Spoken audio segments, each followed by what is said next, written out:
Sveiki visi, šiandien vėl susitikom su mielu draugu Rapolu, tik jau su kitu automobiliu. Čia toksai Rapolas, susipažinkit antrą kartą. Šiandien papasakosim biškį apie kitokį automobilį, apie Mercedes A klasės. Ir daugiau klausimų einam pasiklaust pačio Rapolo. Tai sveikas Rapolai, dar kartelį. Sveikas sugrįžęs. Koksgi automobilis, klasė, įvardinom, galios kiek? Turėsime Mercedes-Benz A klasės.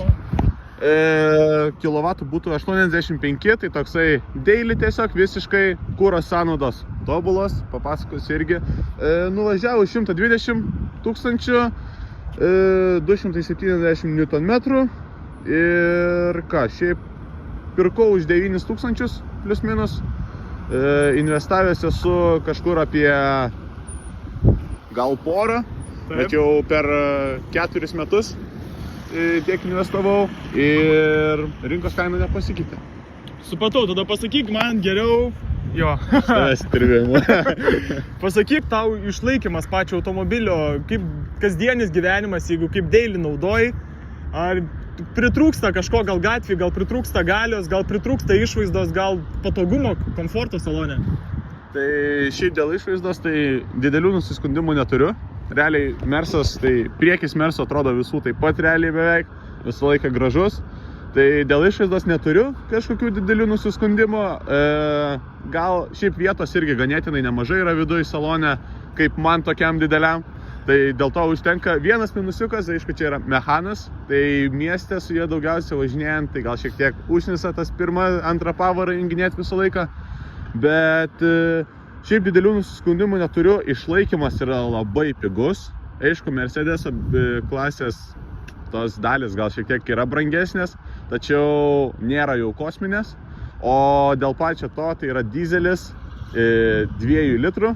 Tai kuro sąnaudos važiavo vienas žmogus į Rygą su juo, tai kuro sąnaudos pasiekė 4,2 litro per 100 km. Va, tai va, degalinės nedraugaujam. Ne. Toliau. Eiffel Tower. Blavo, tada įpriešta. Tada šiek tiek šitas, tai čia šitą ką. Taip, va. Čia šarti taip nefilmuok, tu geriau, tu geriau pafilmuok Eiffel Tower, man. Lithuanian Eiffel Tower. Papasakosiu apie šitą irgi. Čia su šitu bus nesėkmingi dalykai. Su Eifelio bokštu? Ne, su šitu dalyku. Čia paskui papasakosiu. Gerai, tęsime. Klausimas. Aš nustau filmuot, sorry. Pasiklausiu tas dar Rapolai, tada kas nulėmė tavo pasirinkimą nusipirkti būtent šį automobilį kaip daily? Tai realiai kaip ir kalbėjau anksčiau, tai kuro sąnaudos daugiausia išvaizdus automobilis, mažas, prisiparkuosi bet kur mieste. Tai manau šitie 3 dalykai ir nulėmė, kad patogus, kuro daug neryja ir malonus važinėti vis tiek nedundėja taip gatvėmis mūsų ir išvaizdus, aišku. Mercedesas yra Mercedesas. Taip. Tada klausimėlis gal patarimas žmogui, kuris tokį automobilį norėtų nusipirkti. Tarkim, gal automobilis tau, iš tavo perspektyvos, ką patartum, ar kokiam tipažui žmonių priskirtum tokį automobilį? Manau, kurie pradeda pirmieji vairuotojai, tai va, realiai tokį siūlyčiau nusipirkti, nes tikrai labai ir gražus, patogus, mažai ryja, tai kaip pirmam automobiliui labai šiaip tinka.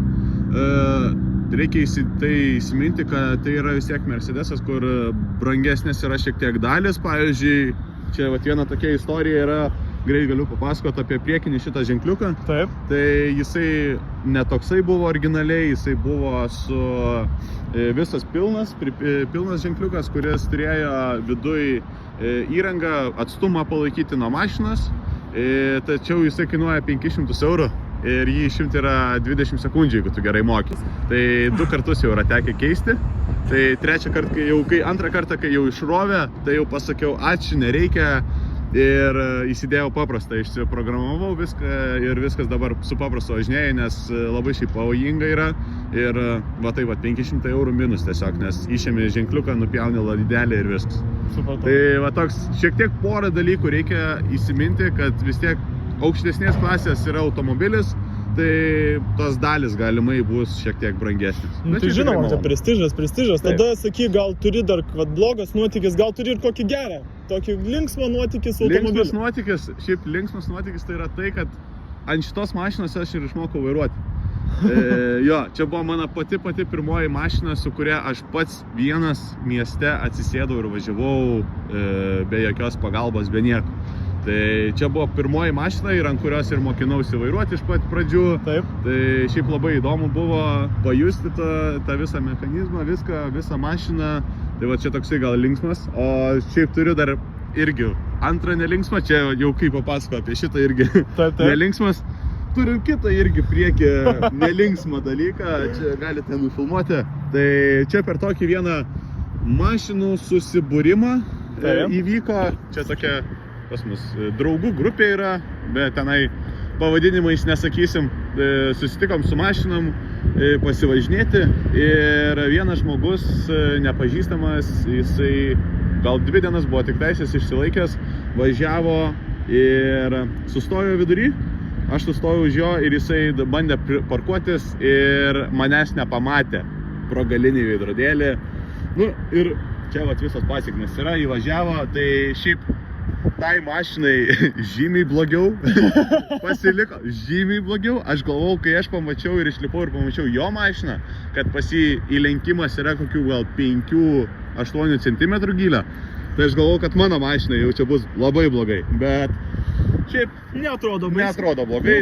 Nuplovus ant lietučio nesimato. Nu, ant lietučio nesimato, tai vat, man tinka, gerą išmoką gavau už draudimą, tai man užtenka. Supratau, gerai. Norėjau pasiklausti, kas gal būtų iš salono detalių, kas tavo nuomonė yra nepatogu. Gal kažko trūksta salone, didesnio ekrano, patogiau kažko. Tai vienas aišku yra čia realiai šitus, ne 5-5, bet šitą modelį pradėjo daryti 2013 metais. Čia yra 2013 metų, tai tokį gauni realiai šitą ekranėlį. Taip. Tai šitas šiek tiek užnisa, nes jisai taip kažkaip integruotas atrodo, nu kaip iPadukas toksai mažas, taip pat tai ir nėra daug funkcijų. Tai gal šitas šiek tiek užnisa, kad toksai tiesiog iššokęs yra. Bet gal jisai šitas toksai, kad iššokęs, jisai padaro saloną patį didesnį, nes jeigu jis būtų integruotas kažkaip čia į vidų, tai būtų dar toks išpūstas, tai tada jau visiškai nesimatytų. Tada langas nesimatytų. Jo, langas nesimatytų. O šiaip dar vienas tai dėl cup holderių labai užnisa, nes jie čia padaryti ir kai tu nusiperki ten kokį, pavyzdžiui, nežinau, maką ar dar kažką, ar puodelį kokį vežiesi, tai tau jisai iškyla iki čia kažkur ir tau taip pat, nu, žiauriai nepatogu, tu negali perjunginėt pavarų, tai tau reikia va taip pat perjunginėt pavaras dažniausiai. Tai šitas. Pakėlus ranką. Tai jo, pakėlus ranką taip pat. Tai šitas, manau, labiausiai dar užnisa. O iš pačio patogumo, gal tavo nuomonė nereiktų šitos visos konsolės, ar kad kažkur mygtukų būtų daugiau, mažiau, gal kažkur reikalingesnių funkcijų? Jo, aišku, šitie vat, jau pasenę yra dalykai, gal tais laikais, 2013 metais čia dar atrodė, kad čia jo reikia vis tiek. Dabar tai jau prisijungi telefoną ir viskas, tau nieko nereikia, tu ir atsiliepi į skambučius visus telefonų, viską darai per telefoną realiai. Tau tik tai vienintelė, tai va, ką reikia audio pasidarai ir Bluetooth'ą įsijungi. Bluetooth'as yra čia jau, ne? Jo, Bluetooth'as jau yra Maps'ai, bet aišku, Maps'ų irgi, aš nežinau, man atrodo, ir ant 24 metų mašinos aš Maps'ų nenaudočiau, vis tiek naudoju Waze'ą visą laiką. Tai tie Maps'ai jau tokie pointless yra visiškai. Tai Atnaujint reikia dažnai. Jo, atnaujint reikia dar kažką, tai jau šiaip realiai didelių nusiskundimų daugiau neturiu. Šiaip salonas tai nors ir A klasė, bet vis tiek Mersai yra premium. Tai nežinau, man šiaip salonas vis tiek irgi patinka labai, malonus važinėti, pati mašina viskas malonu. Juodos lubos, kas labai gražu yra, manau, ypač tokiai vat biudžetiškai mašinai. Tai juodos lubos tikrai pliusas. Suteikia erdvės. Suteikia jo erdvės, tokia prabangiau gal ir atrodo, netgi irgi šitą galiu pasakyti, kad tai, manau jo, salonas tikrai gražus.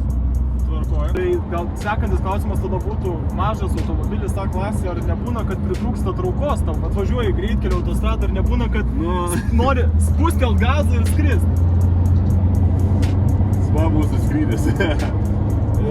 Ja, gal šiek tiek su tokiu mažu varikliuku pritrūksta, tas aišku prisideda, kad yra mechanas, ne automatas, tai šitas šiek tiek prideda tos, kad Sportiškumas. Jo, gal to ir to sportiškumo, dar kažką vis tiek labiau į mašiną, aišku, kaip ir minėjau anksčiau, tai kai centre važinėjai per kamščius, per dar kažkur, tai užnisa čia maigyti tas antrą, trečią, ketvirtą pavaras tas visas.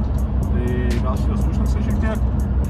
Dėl traukos, tai aišku, aš pirkau tokią mašiną ir pirkdamas jau žinojau, kas tai yra, su kokia galia aš perku, tai čia jau nieko negaliu sakyti, tipo, čia jeigu norėčiau, galėčiau ten gal šiek tiek pasičiupuoti, bet šiaip tikrai nereikia, nes kuro sąnaudos dabar tikrai tenkina, pažiūrim, dabar rašo 7.1, čia kadangi mieste, bet kaip ir sakiau, važinėjau autostradoj, bet kur važiuoji, tai realiai nutiks su šitą mašiną. Gal šiek tiek tas yra, kad nepatogu būtų 4 žmonėm važinėti, ypač iš manęs tai vietos visiškai nėra, nu tenai jau kaip Porsche galima sakyti, tai vietos tikrai nebus, bet nežinau, šiaip tai jeigu dviesi, tai va, tobula mašina realiai. Taip. Sustojom prie raudonos skydelį, nufilmuok, nes visai man kietas pasirodė.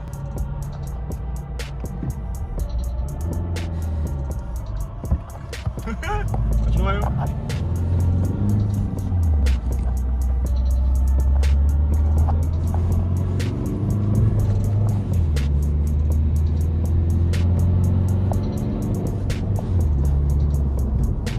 O tai kurie čia ratai varomi?